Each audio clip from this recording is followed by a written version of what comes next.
Toothbrush শুকনো, ফ্রিজের switch বন্ধ, অথচ খাবার ছিল। খাবারগুলো পচে গেছে। ফ্রিজ দেখে মনে হলো কাল ফ্রিজ বন্ধ করা হয়েছে, সব বরফ গলে গেছে। এই জায়গাটায় বেশ ইন্টারেস্টিং লাগছে আমার। এই জন্যই তো আপনাকে নিয়ে এলাম। আমি অপরাধের গন্ধ পাই, বুঝলেন কিনা? আর কিছু পেলেন? যদিও সেটা খুব গুরুতর নয়। ওনার দুটো চশমার খাপ পেলাম, একটাতে চশমা আছে, অন্যটায় নেই। উনি নির্ঘাত চশমা ভুলে এসেছেন, আছে কোথাও। তোমার চশমা আছে? না, ঈশ্বরের কৃপা। থাকলে কথাটা বলতে না। যাদের চশমা আছে তাদের সর্বদা দুটো করে সেট থাকে, এখানে একটাই আছে। ব্যাপারটা বেশ ইন্টারেস্টিং। আচ্ছা, এখন বরং চলি। কি হলো জানাবেন ডিএসপি সাহেব।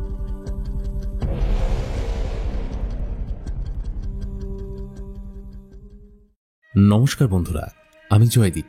নিশিটাক গল্পের আড্ডায় আরও একবার তোমাদের সবাইকে স্বাগত জানাই। কি আজকের এই আড্ডার অপেক্ষাতেই নিশ্চয়ই ছিলে সবাই? আরে না, বলার অপেক্ষা রাখে না, কারণ রহস্য যখন টান টান আর তদন্তে যখন পেরু উপেন্দা, অপেক্ষা তো করতেই হবে।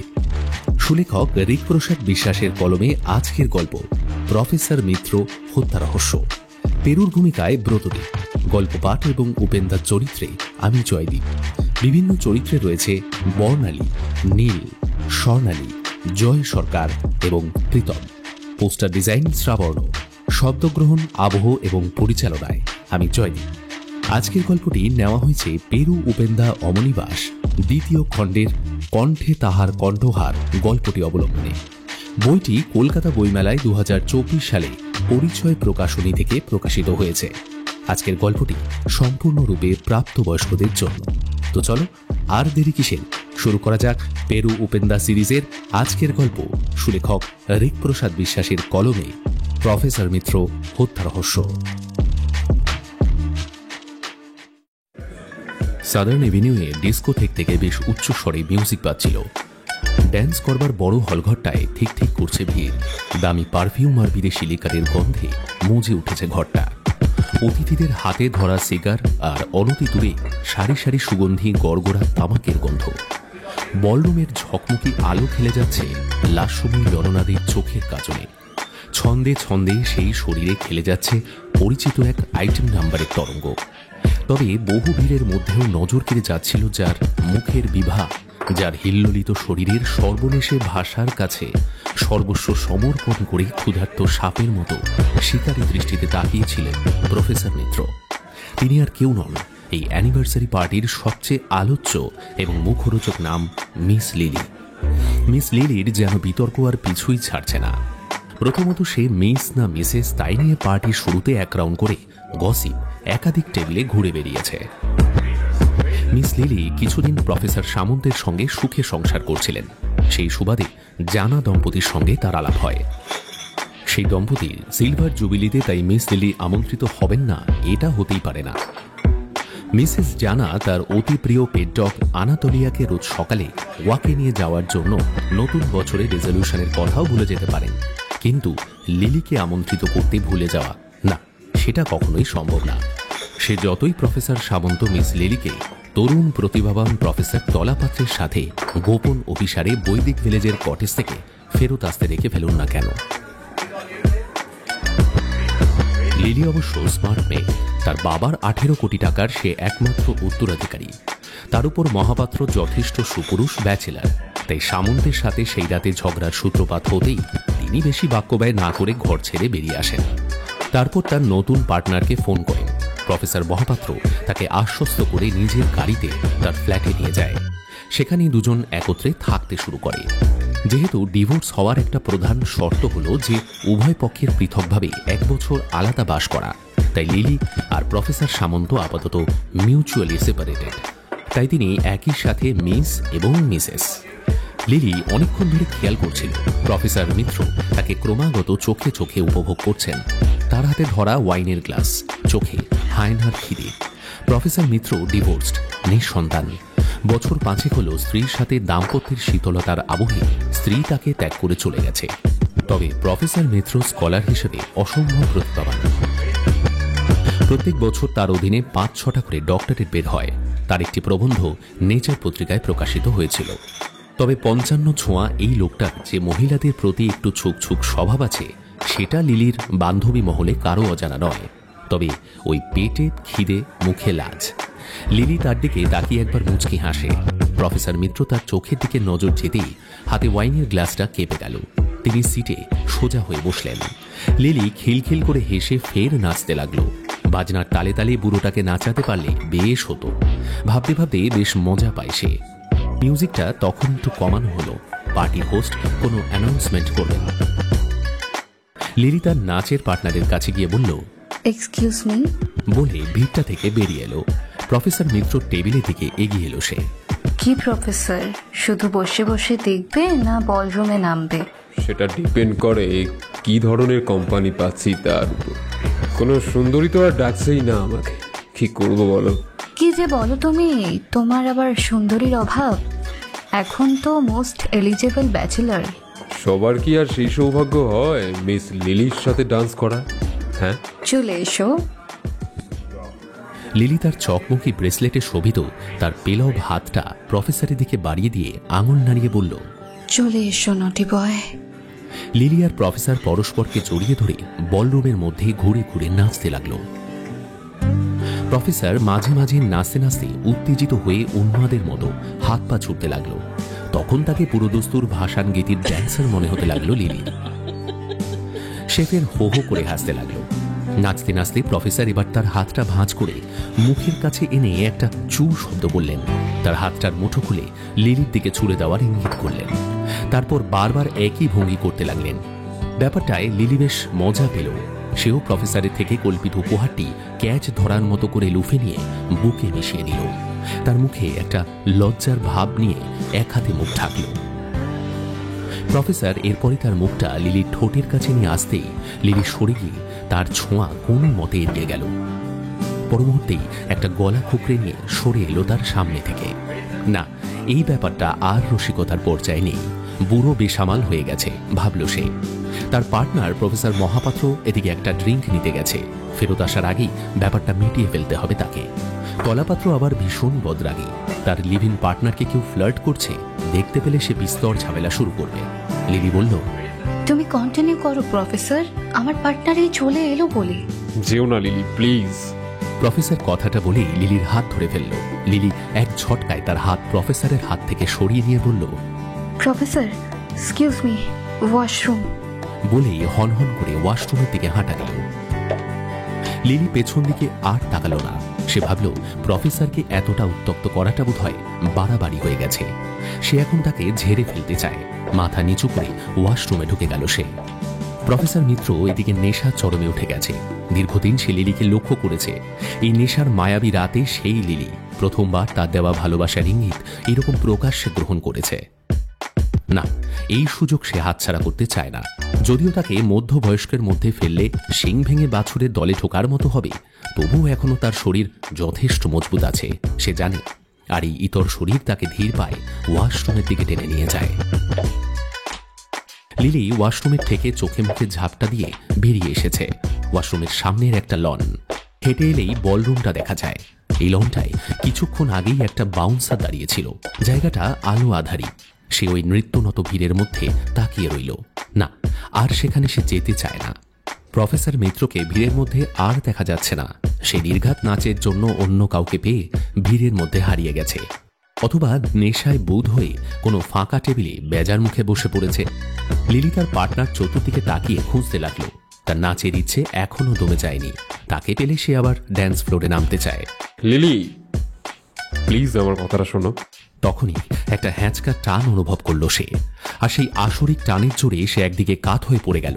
পড়ল কারো একজনের কাষ্ঠল বুকে। আর সাথে সাথেই তার মুখের উপর ভালুকের মতো ঝাঁপিয়ে পড়ল একটা রোমশ মুখ।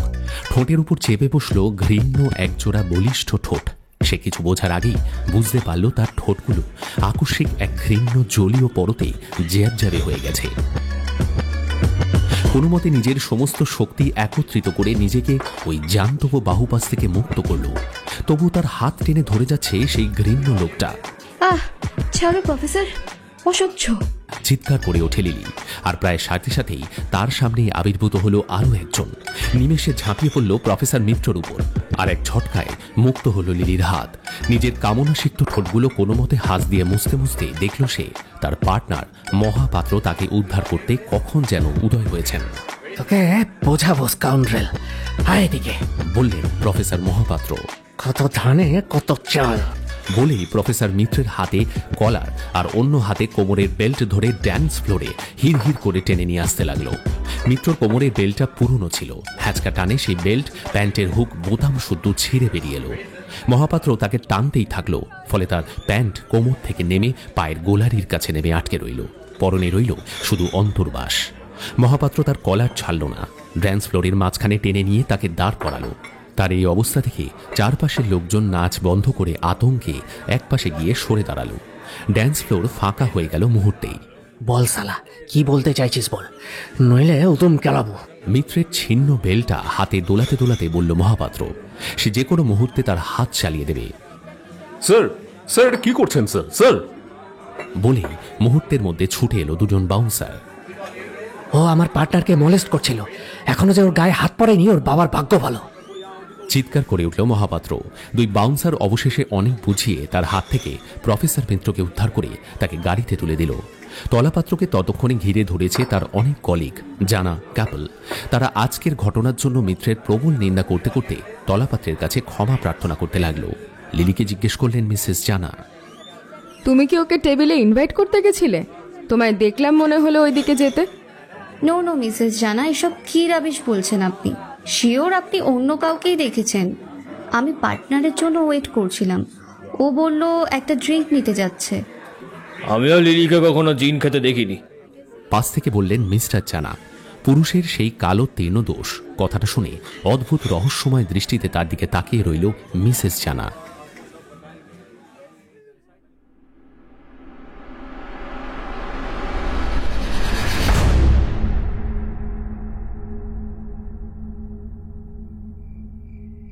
অ্যান্টনি ডিসুজার সামনের সেন্টার টেবিলে দুটো কফির কাপ রাখা ছিল। টেবিলের উল্টো দিকে বসে আছেন প্রফেসর মিত্র, তার হাতে একতারা সদ্য প্রিন্ট করা কাগজ। তার কপালের একপাশে একটা ব্যান্ডেড। অ্যান্টনি চোখে পড়ল, একটা চোখের নিচ একটু ফোলা রয়েছে। প্রফেসর নাইট লাইফ সম্পর্কে সে টুকটাক শুনেছে, বায়োটেকনোলজিতে মহাপণ্ডিত এই ব্যক্তি, কিন্তু তার রাতের জীবন খুব অন্ধকারাচ্ছন্ন। মানুষের জীবনের এক অদ্ভুত খেয়ালের মতো, সবই যেন সেই ডক্টর জেকিল আর মিস্টার হাইডের পুরনো গল্প। গল্পটা যেন বারে বারে ঘুরে আসে অনেকের জীবনেই।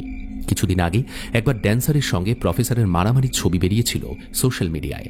তার কোনো রিসার্চ ফেলোর নজরে পড়েছিল হয়তো। প্রফেসর বেসামাল হয়ে কিছু বলে ফেলেছিলেন বা করেছিলেন। তারপর বিস্তর ঝড় বয়ে গেছে ইউনিভার্সিটিতে। প্রফেসর অবশ্য ওসব গায়না মেখে সেই ড্যান্সারকে যোগাযোগ করে একটা চিঠিতে ডিনের কাছে বিবৃতি দিয়েছিলেন যে ব্যাপারটা নিতান্ত ভুল বোঝাবুঝি ছিল। প্রফেসরের আসল উদ্দেশ্য মোটেই অশালীন কিছু ছিল না। অ্যান্টনি প্রফেসরের সামনে রাখা ধোঁয়া ওঠা কাপগুলোর দিকে তাকালো।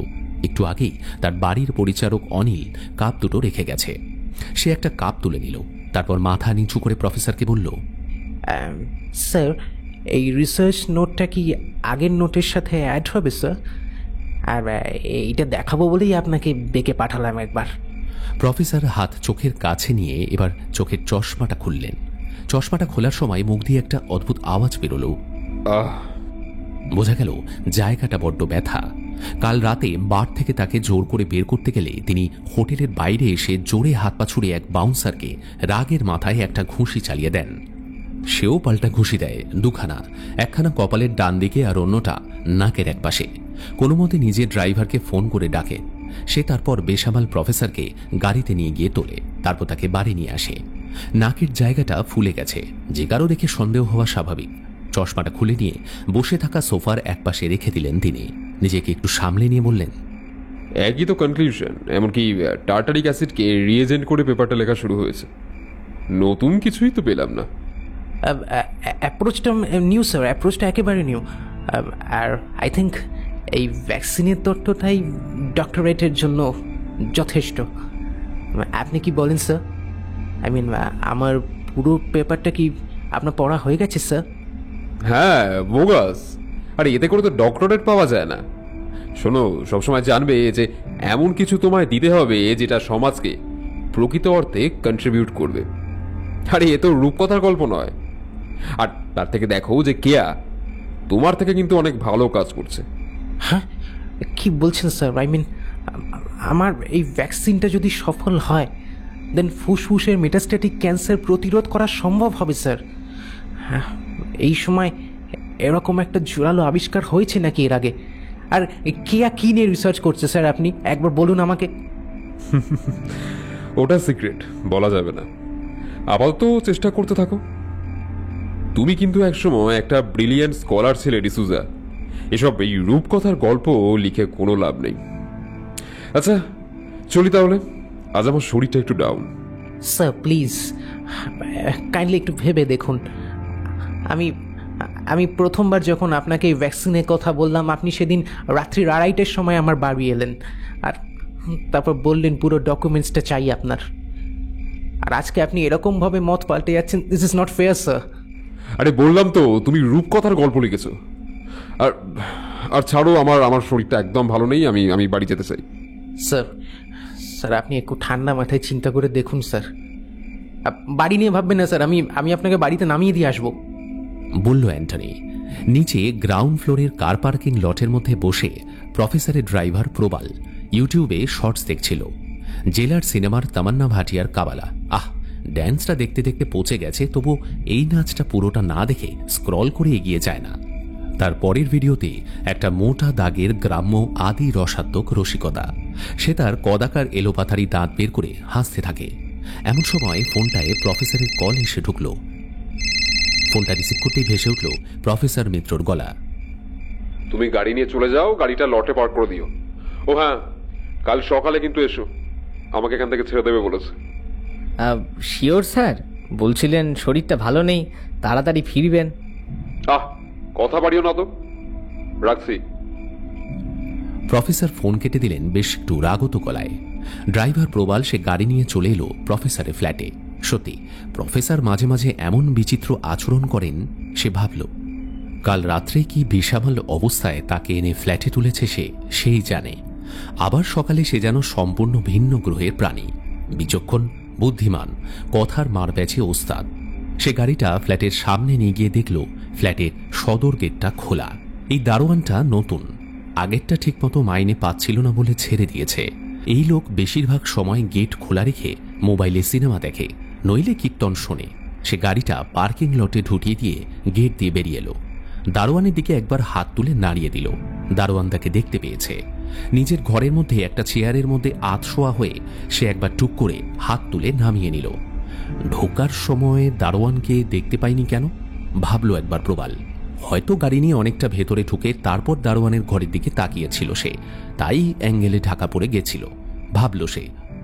তাই হবে। পরের দিন সকালে তার ডিউটি আসার কথা, সকাল 9টার ভেতর। সে 9:15 নাগাদ হন্তদন্ত হয়ে ফ্ল্যাটের কাছে আসতেই খেয়াল করল নিচে বিস্তর ভিড়। একটা পুলিশের ভ্যান আর একটা অ্যাম্বুলেন্স দাঁড়িয়ে রয়েছে পার্কিং লটের সামনেটা। সিঁড়ির মুখে একজন কনস্টেবল কাউকে উপরে উঠতে দিচ্ছে না। রাস্তাটা জুড়ে দাঁড়িয়ে আছে হাতে একটা বড় লাঠি বাগিয়ে। প্রবাল বলল, এ কি ব্যাপার? কি হচ্ছে এখানে? সে ফ্ল্যাটের এক বাসিন্দাকে জিজ্ঞেস করল। লোকটি সকালে পেপার কিনতে গেছিল, ফেরত এসে ভিড়ের মধ্যে আটকে গেছে। সুইসাইড, উপরে একজন সুইসাইড করেছে। হ্যাঁ, সে কি? কে? সেকেন্ড ফ্লোর, প্রফেসর মিত্র। কথাটা শুনে প্রবালের মাথায় যেন বজ্রাঘাত হলো। সে হনহন করে ভিড় ঠেলে কনস্টেবলের কাছে গিয়ে চিৎকার করে বলল, হ্যাঁ, আমায় ঢুকতে দিন, আমি ওনার ড্রাইভার।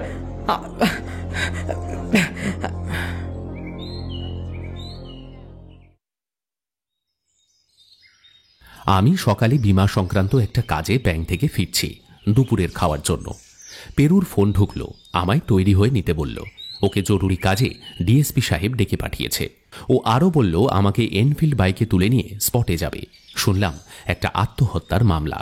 আমি ঝটপট ঝর্ণাদিদির রান্না করা সর্ষে দিয়ে চারাপোনা দিয়ে দুটো ভাত খেয়ে নিয়ে শুনলাম নিচে পেরুর বাইকের আওয়াজ ভেসে আসছে। তাড়াতাড়ি চল, ওদিকে ডিএসপি সাহেব মাথা খারাপ করে দিচ্ছে। এই মধ্যে 4বার ফোন করে ফেলেছে। দরজাটা খুলতেই বলল পেরু, বললে তো সুইসাইড কেস, তাহলে ডিএসপি সাহেব এত উতলা হচ্ছেন কেন? মানে কে মারা গেল? প্রফেসর মৃদুল মিত্র, এই শহরের একজন প্রথম সারির বায়োকেমিস্ট।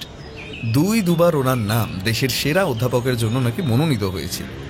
সেই জন্যই বোধ করি এত চাপ ডিএসপি সাহেবের উপর। বলল পেরু। আমরা বাড়ি থেকে রওনা দিয়ে মিনিট 40-এর মধ্যে সোনারপুরের দিকে একটা প্রকাণ্ড ফ্ল্যাট বাড়িতে গিয়ে উঠলাম। ফ্ল্যাটে ঢুকলেই শুনলাম সেই বাড়ির সেকেন্ড ফ্লোরে আজ সকালে 8:30 নাগাদ ওনার রান্নার মাসি এসে দরজা খোলা পেয়ে ভেতরে ঢুকেই প্রফেসরকে মৃত অবস্থায় দেখেন। গলায় দড়ি দিয়ে ফ্যানের সাথে দেহ ঝুলছে। খাটের উপর কাত হয়ে পড়ে আছে একটা প্লাস্টিকের টুল। ফ্ল্যাটের নিচে এখন শুধু একটা জিপ দাঁড়িয়ে আছে, আর কিছু লোক আর মহিলার জটলা পাকিয়ে নিজেদের মধ্যে ফিসফিস করে কথা বলছে। পেরু আর আমি 3 তলায় উঠেই ডিএসপি সাহেবকে দেখতে পেলাম। আমাদের দেখেই চোখের ইঙ্গিতে আমাদের ভেতরে আসতে বললেন। বড় কি পাঠিয়ে দিলেন? পেরু একটা কর্ডন করে সিল করা ঘরের দিকে তাকিয়ে বলল, হ্যাঁ, ফরেন্সিক টিম এসে তো ঘুরে গেল, আর দেরি করা ঠিক হবে না। আর এইসব ক্ষেত্রে ভিড় একদম জমতে দেওয়া যায় না, জানেন না? কিছু একটা ছুতো চাই। ল অ্যান্ড অর্ডার বিগড়াতে 2 মিনিট সময় লাগে। এই সবই তো করে বেড়াচ্ছে, বললেন ডিএসপি সাহেব। তিনি সাদা পোশাকে আছেন। রুমের মধ্যে আরও 2 জন অফিসার আছেন উর্দিতে। তার মধ্যে একজন মনে হলো স্থানীয় থানার ওসি। সে ডিএসপি সাহেবের কাছে এসে বলল, উনি কি দেখবেন দেখে নিক স্যার, এদিকের কাজ তো প্রায় সব শেষ, এবার রুম লক করে বেরিয়ে গেলেই হয়। দাঁড়াও সনাতন, পেরুবাবু তো এই ঢুকলেন, ওনাকে একটু দেখতে সময় দাও। জানি আমি তুমি খুব ব্যস্ত মানুষ। এই কথাটার মানে আমি ধরতে পারলাম। স্থানীয় ওসি পেরুকে চেনে না, তাই ওর কাছে পেরুর গুরুত্ব না থাকারই সামিল। ব্যাপারটা ডিএসপি সাহেব বুঝতে পেরে একটু কোরকে দিলেন। কি আর দেখবেন স্যার, একদম ক্লিয়ার অ্যান্ড শার্ট কেস। ওনাকে অডিও রেকর্ডিংটা শোনান না।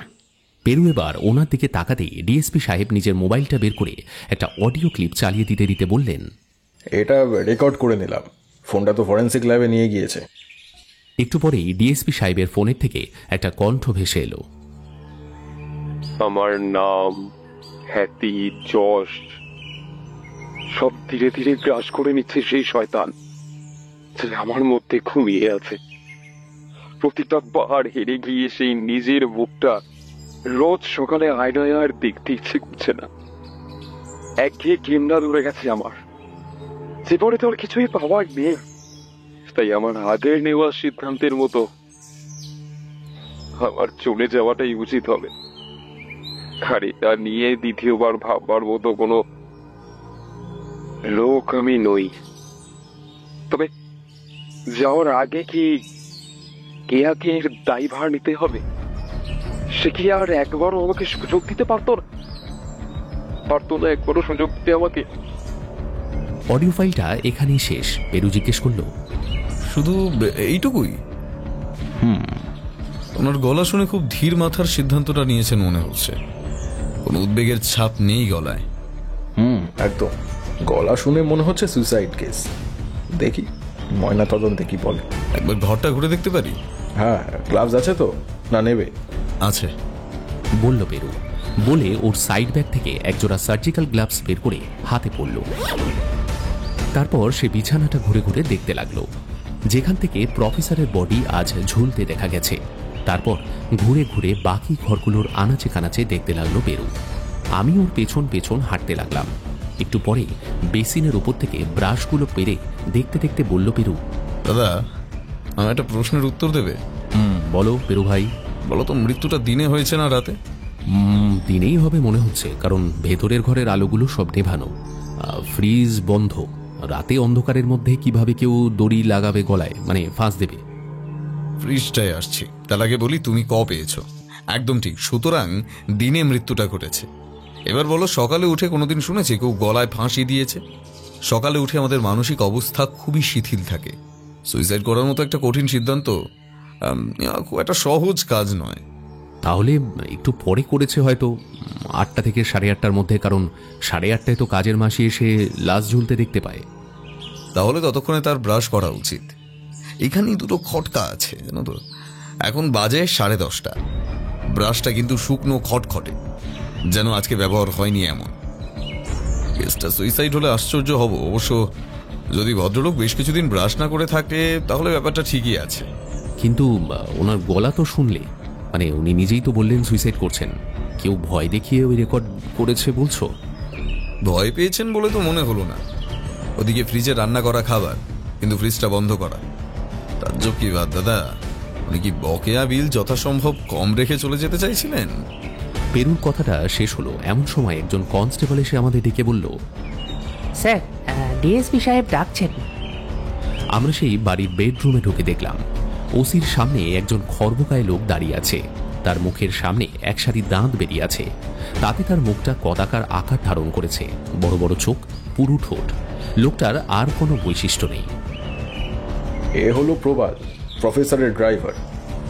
এ হলো সেই লোক যে তাকে বেঁচে থাকতে দেখেছে। ও চলে যেতে চাইছে। আপনারা কিছু জিজ্ঞাসা করবেন কি? ডিএসপি সাহেব পেরুর দিকে তাকাতেই পেরু বলল, তোমার সাথে শেষ কখন দেখা হয় ওনার? আচরণ কেমন করছিলেন উনি? কাল রাত্রে স্যার, ওনার শরীরটা খারাপ ছিল বলছিলেন। এবার ওনার এক স্টুডেন্টের বাড়ি দিয়ে আমি এলাম আর কি। এবার ফেরার টাইমে আসতে বললেন ফোন করে। আমি তারপর এখানে আসি, গাড়ি পার্ক করে বাড়ি চলে যাই। সকাল 9টার পর ডিউটিতে এসে দেখি এই অবস্থা হয়ে আছে চারদিকে। স্যার তো একেবারে। উনি থেকে গেলেন কেন? তা তো জানি না স্যার, বেশি কিছু বলতে গেলে চোটপাট করতেন, তাই বেশি কিছু জিজ্ঞাসা করতেও পারতাম না। শুধু একবার বললাম আপনার শরীর খারাপ, উনি এমন ধমক দিলেন আমি কথা না বলে বাড়ি চলে এলাম। আসলে স্যার একটু নেশা করার অভ্যাস তো, তাই বসে যাবেন হয়তো ভেবেছিলেন, তাই আমি চলে এলাম। কার কাছে গেছিলেন? ওই অ্যান্থনি ডিসুজা বলে একটা ছাত্রের বাড়ি, বিরাট বড় লোক, বাবা বিদেশে থাকে। এই স্যারের স্টুডেন্ট হচ্ছে ওই ছেলেটা। ওর ড্রাইভারটার সঙ্গে আমার আবার খুব খাতির আছে আর কি, খুব গল্প টল্প করে আর কি, ওই বলেছে। স্যারের সাথে কারোর কোনো ঝামেলা হয়েছিল? ওনার রেকর্ডিং শুনে মনে হলো উনি কোনো কাজের জন্য অনুতপ্ত। জিজ্ঞেস করলো পেরু। একটু যেন ভেবে ড্রাইভারটি বলল, হ্যাঁ স্যার, এই পরশুই তো হলো। একটা বারে স্যারের নেমন্তন্ন ছিল, সেখানেই তো ঝগড়াঝাটি মারামারি কত কিছু হলো। বাপরে বাপ, স্যারকে মেরে নাক মুখ ফাটিয়ে দিয়েছিল প্রায়। আমি সেদিন না থাকলে সেদিনই স্যার খুন হয়ে যেত। কীরকম, কার সাথে ঝামেলা হলো? প্রথমে শুরু হয়েছিল লিলি ম্যাডামের সাথে, তারপর ওর ওই বন্ধু বয়ফ্রেন্ডটা আছে তার সাথে, শেষবারে তো একেবারে ওই মাস্তানদের সাথে, ওই যে কি বলে না থাকে, কালো কালো জামা পরে মুস্কো চেহারা, কি বাউন্স না কি। এবার স্যারেরই অবশ্য দোষ, আমি মিছে কথা বলছি না স্যার। স্যারকে ওরা ভালোই হোটেল থেকে বের করে দিচ্ছিলেন, স্যার তো বেঁকে বসলেন, বেরোলেন না। ওই লিলির বয়ফ্রেন্ডকে মারবেন নাকি, আরে উনি পারেন নাকি তাই, তার এই চেহারা। এবার এদিকে এমন হাত পা ছুঁড়লেন যে সে এক মস্তানের মুখে লেগে গেল। ব্যাস, সে ছাড়বে কেন, সেও আচ্ছা করে দিয়েছে স্যারকে। আর সেই অপমানটা হজম না করতে পেরেই উনি ঝুলে পড়েছেন, বুঝে গিয়েছি। পাশ থেকে বললেন ডিএসপি সাহেব, ঠিক আছে, ওনাকে ছেড়ে দেওয়া যেতে পারে। এরপর ডিএসপি সাহেবের দিকে তাকিয়ে পেরু বলল, আমরাও তাহলে রওনা হয়ে যাই। দেখুন পিএমআর ফরেন্সিক কি বলে। হ্যাঁ, সে তো বটেই। আপনার চোখ কি বলে? রেডি থাকুন। একটু থেমে মুচকি হেসে পেরু বলল, টুথব্রাশ শুকনো, ফ্রিজের সুইচ বন্ধ, অথচ খাবার ছিল। খাবারগুলো পচে গেছে। ফ্রিজ দেখে মনে হলো কাল ফ্রিজ বন্ধ করা হয়েছে, সব বরফ গলে গেছে। এই জায়গাটায় বেশ ইন্টারেস্টিং লাগছে আমার। এই জন্যই তো আপনাকে নিয়ে এলাম। আমি অপরাধের গন্ধ পাই, বুঝলেন কি না? আর কিছু পেলেন? যদিও সেটা খুব গুরুতর নয়। ওনার দুটো চশমার খাপ পেলাম, একটাতে চশমা আছে, অন্যটায় নেই।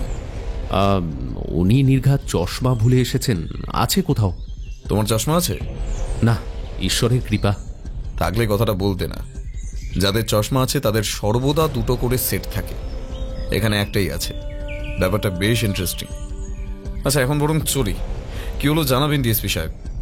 আপনিও রেডি থাকুন। প্রফেসর এই শহরের এক বড় নাম। আপনি তলায় তলায় ইনভেস্টিগেশন চালান। কি হেল্প লাগবে বলুন, কেসটা সিআইডি নিয়ে নেবে। ওটা তো হতে দেওয়া যায় না। না, আমার একজন মক্কেল লাগবে স্যার। বিনি পয়সা এসব কাজ হয় নাকি? লাইফ রিস্কের কাজ সব। আমতা আমতা করে বলল পেরু। দেখছি আমি ওটা। উপেনবাবু, কাল সব রিপোর্ট পেয়ে যাব। আমি একটা কপি বানিয়ে রাখছি আপনাদের জন্য। কাল বিকেলের দিকে এসে একবার ফ্ল্যাট থেকে নিয়ে যান, ঠিক আছে? একদম স্যার, পারফেক্ট, আমি পৌঁছে যাব। সিঁড়ি দিয়ে নামতে নামতেই পেরুকে জিজ্ঞাসা করলাম, আচ্ছা সুইসাইড করছে নিজেই বলছে, হ্যাঁ, তার মধ্যে খুন হয়েছে বলছো, আবার লোকটা মানসিক সমস্যায় ভুগছিল, তাই ফ্রিজ চালাতে আর ব্রাশ করতে ভুলে গেছে, সেটাও তো হতে পারে পেরু। হতে পারে, তবে ওনার ঘরে কোনো মানসিক রোগের ওষুধ নেই। আর ড্রাইভার খুব কাছের লোক হয়, ওরও জানা উচিত ছিল ব্যাপারটা। কথাটা বলেই সিঁড়ি দিয়ে নেমে গেল পেরু।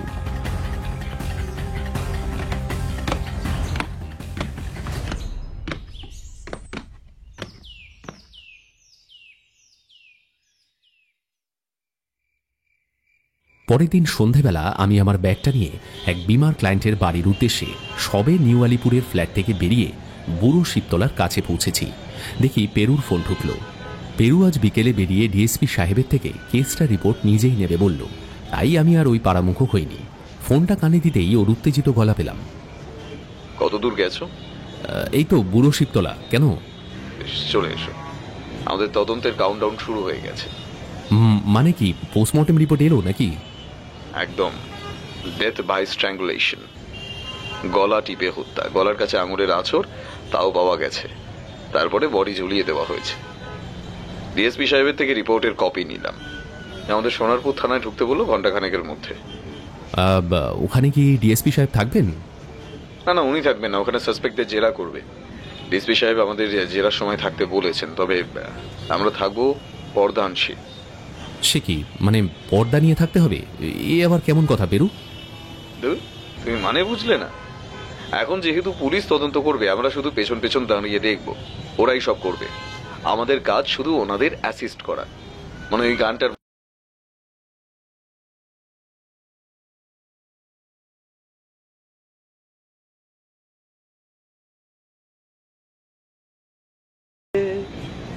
যা, এ আবার কিরকম তদন্ত হলো? তুমি আবার এই কেসটাও নিয়ে নিলে? পুরো ফিস পাওয়া যাবে দাদা। প্রফেসরের এক মামা আছে, তিনিও অকৃতদার, সুইডেনে থাকেন, অ্যাস্ট্রোফিজিসিস্ট। ডিএসপি সাহেব খুঁজে খুঁজে ঠিক বেরও করেছেন। তাকে কন্ট্যাক্ট করা হতেই তিনি এক বাক্যে প্রাইভেট ইনভেস্টিগেটরের ব্যাপারে উৎসাহ দেখিয়েছেন। আমাকে ডিএসপি সাহেব নাম্বার দিলেন, আমি ফোনও করেছিলাম, কথা হলো। অদ্ভুত ব্যাপার, যেটা তুমি শুনলে আপ্লুত হয়ে যাবে জানি, উনি তোমার আমার দুজনার নাম শুনেছেন পিঙ্ক ডায়মন্ড কেসটার সুবাদে। যাই হোক, দীর্ঘক্ষণ কথা হলো। উনি নিজেই বললেন, জানি এখন শুধু প্রাইভেট কেস নিয়ে শহরে টিকে থাকা যায় না, যা জিনিসপত্রের দাম বেড়েছে। আর কথা শুনে মনে হলো আপনি একজন বাস্তব রক্ত মাংসের ডিটেকটিভ, প্র্যাকটিক্যাল মাইন্ডেড মানুষ। আপনাকে আমার পছন্দ হয়েছে। কথা শেষ হতেই দেখি 50% অ্যাডভান্স পাঠিয়ে দিয়েছেন। আরো বললেন, মনে রাখবেন মানি ম্যাটার করে না, যেটা রয়ে যাবে শুধু মানুষের প্রতি মানুষের ব্যবহার। বললেন, বহু দেশ ঘুরেছি, মানুষের সবচেয়ে বড় আবিষ্কার নিজেকে জানা। নিজের মধ্যে জগতের সব রং লুকিয়ে আছে, সেগুলো বের করা। আর আপনার কাজ মনের অন্ধকার খুঁজে বের করা, সেটা কার মুখের আলোর আড়ালে লুকিয়ে আছে। দারুণ ব্যাপার। তা তুমি কখন বেরোবে? আমি রেডি হয়ে গেছি, তুমি ওখানেই দাঁড়াও, আমি বাইকে তোমায় তুলে নিচ্ছি।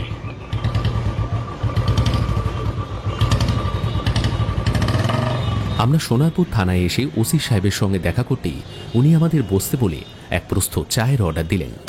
ওনার নাম অনুব্রত রায়, মাথায় হালকা টাক, বেশ জাঁদরেল চেহারা। ওনার পান খাওয়ার নেশা আছে।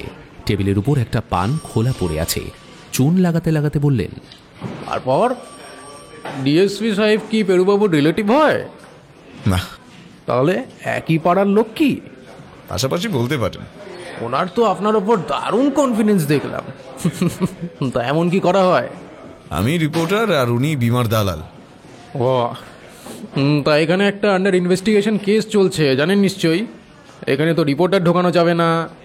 বেশ, তো আপনি ডিএসপি সাহেবকে কথাটা বলুন, সেক্ষেত্রে আমরা আলাদা তদন্ত করছি, কোনো সমস্যা নেই। ওসি সাহেব কি যেন ভাবলেন, তারপর অস্ফুটে কিছু বিরক্তিকর একটু মাথা নিচু করে বললেন। আমি পেরুর দিকে তাকালাম, ও ফিসফিস করে বলল, কিস্তি দিচ্ছে বিলিতি। আমাদের তো কিছু নিয়ম আছে নাকি, মানতে তো হবে। দেখুন, আমাদের তদন্তের সময় কিন্তু আপনারা থাকবেন না। আমাদের হয়ে গেলে আপনাদের 2 মিনিট করে সময় দেবো মাথা পিছু। কি চলবে তো নাকি? চালাতে হবে। হ্যাঁ, ঠিক আছে। বাইরে একটা বেঞ্চ আছে, ওখানে গিয়ে বসুন। সাসপেক্টর এলে ডেকে নেওয়া হবে, যান। প্রায় ঘন্টাখানেক পর আমাদের থানার একটা কোণে একটা ছোট্ট ঘরে ডেকে নেওয়া হলো। সেখানে দেখলাম প্রফেসরের ড্রাইভার প্রবাল বসে আছে। ওসি সাহেব ওকে দেখিয়ে বলল, এই যে নিন, শুরু করুন আপনারা। পেরু প্রবালের দিকে তাকিয়ে বলল, আমি কেসটার কাগজপত্র দেখে যা বুঝলাম তাতে মৃত্যুর সময় কাল রাত্রি 8টা থেকে 10টা। ওই সময়টা তুমি কোথায় ছিলে? আমি তো আগেই বলেছি স্যার, আমি স্যারের সাথে অ্যান্থনি ডিসুজার বাড়ি গেছিলাম। ওখানে প্রফেসর স্যারকে নির্দেশ মতো স্যারের ফ্ল্যাটে ফিরি ওই 9টা নাগাদ, একাই গাড়ি রেখে বাস ধরে বাড়ি ফিরি। বাড়ি ঢুকেছি ওই ধরুন 10:15 নাগাদ। প্রফেসরের সাথে তোমারই শেষ দেখা হয়েছিল, তুমি ওনার ফ্ল্যাট পর্যন্ত গিয়েছিলে। তোমাকে যে উনি ফিরতে বারণ করেছিল সেটা মিথ্যে কথা তো হতে পারে। উনি কিভাবে বাড়ি ফিরলেন বলতে পারো? আরে মালটা মিথ্যে কথা বলছে। হ্যাঁ, ওর সাথে প্রফেসরের ঝগড়া হয়েছে, ঝগড়া। ওর 2 মাসের মাইনে বাকি ছিল, টাকা চেয়েছিল, হার কিপ্টে প্রফেসর লেজে গোবরে খেলাচ্ছিল ওকে, ব্যাস দিয়েছে খতম করে। কিরে, এই মুখটা খোলো একবার চাঁদু, দেখাবো কিন্তু খেলা। আমি যদি বলি ফেরার সময় প্রফেসরের সাথে তোমার ঝগড়া হয়, প্রফেসর ফ্ল্যাটে ফেরত আসেন, তুমি তারপর উপরে উঠে এসে তোমার টাকা চাও, উনি দিতে অস্বীকার করেন, খারাপ ব্যবহার করেন, তুমি রাগের মাথায় ওর গলা টিপে ধরো এবং উনি মারা যান। তুমি তারপর ওর বডি উপরে ফ্যান থেকে ঝুলিয়ে দাও। না স্যার, না স্যার, আমি আমি আমি আমি স্যারকে মারিনি। স্যারের ওপর আমার রাগ হতো।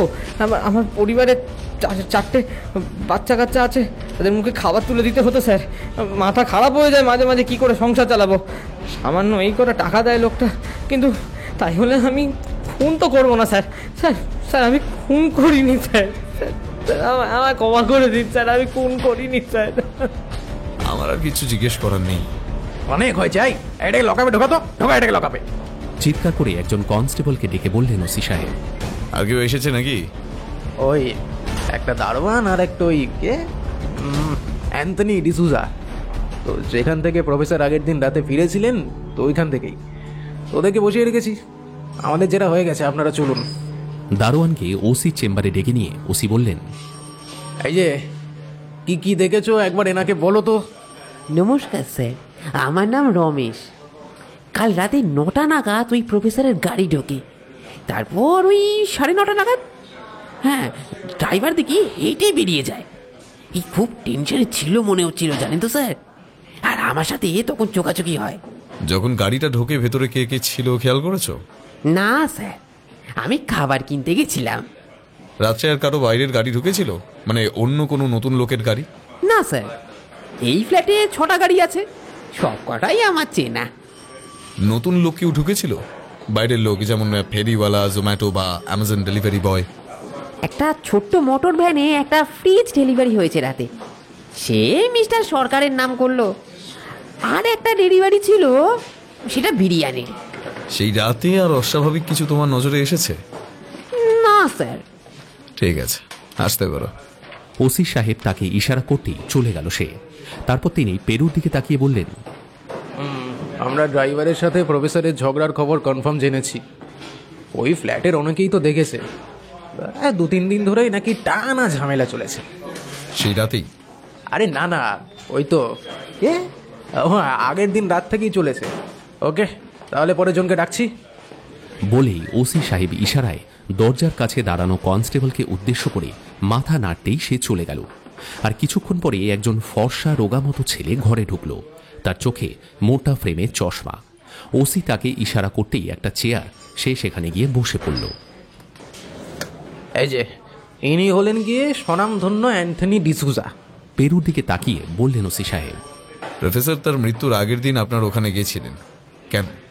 আমি ওনার আন্ডারে পিএইচডি করেছি। আমার থিসিসের একটা সাপ্লিমেন্টারি ডকুমেন্ট দেখতে গিয়েছিলেন।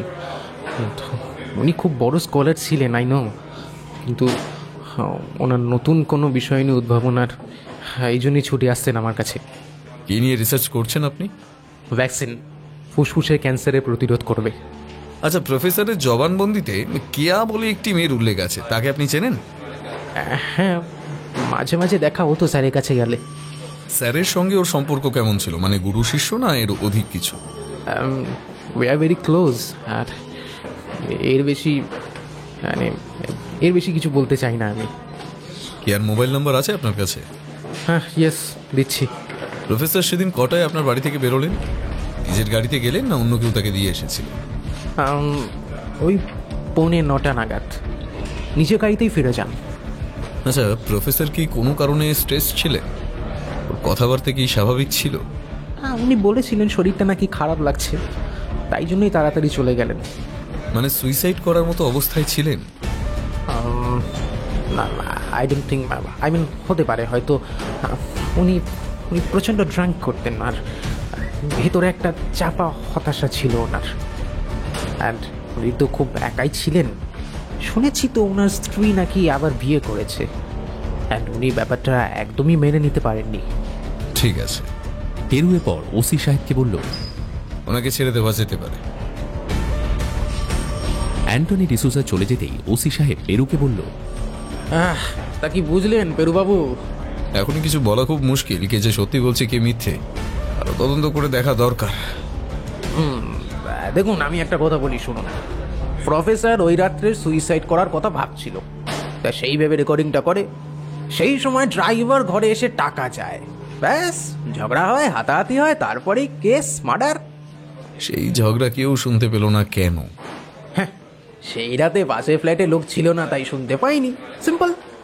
এটা একটা সম্ভাবনা হতে পারে, তবে আরো দু একটা খটকা আছে। যেমন?